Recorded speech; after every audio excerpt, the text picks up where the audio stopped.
পার্শ্ববর্তী রাষ্ট্রের জায়গা থেকে তাদেরকে সুবিধা করে দেওয়ার জন্য শুধুমাত্র এই রেগুলেটরি ডিউটি কয়েক গুণ তাদের উপরে বৃদ্ধি করে আমাদের দেশের কাঁচামালের রপ্তানিকে ধ্বংস করার প্রক্রিয়া বাস্তবায়ন করা হয়েছে।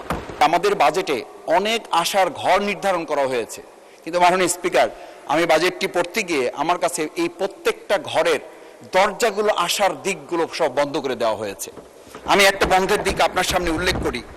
আমাদের বলা হয়েছে, আমি মাঝে মধ্যে এখানে আমরা আলোচনা করি, ইসলামী ব্যাংকে আমাদের একজন এস আলম তৈরি হয়েছে, আমাদের বিগত 17 বছরে একজন সালমান এফ রহমান তৈরি হয়েছে। আমি জানি না এসের সাথে এরকম একটা সম্পর্কের মিল কেন তৈরি হয়ে যাওয়া হয়েছে। এই তৈরিটা শুধুমাত্র এখানেই শেষ হয় নাই।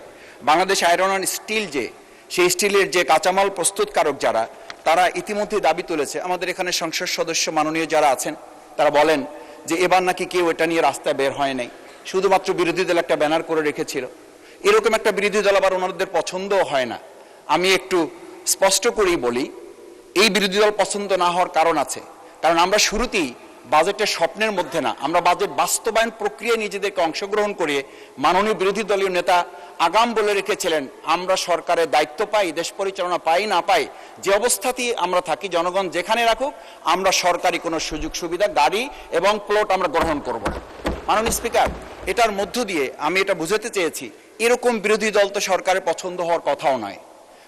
এই কারণেও যে আমরা যখন এই স্টিল অ্যান্ড আয়রনের ভ্যাটের কথা বলি, আমি এখানে একটু ডেস্ক আপনাকে দেখাই যে আমাদের এইচএস কোড যেখানে বলা হচ্ছে, রেগুলেটরি ডিউটি যেটা বলা হচ্ছে, এক্সিস্টিং কোড ছিল এখানে যেটা 10, সেটা 20% নিয়ে যাওয়া হয়েছে।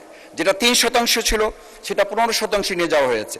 এইরকম প্রত্যেকটা জায়গায় বলা হয়ে থাকে। আমি তাদের সাথে বসেছি, তারা আমাদের সাথে দেখা করেছেন।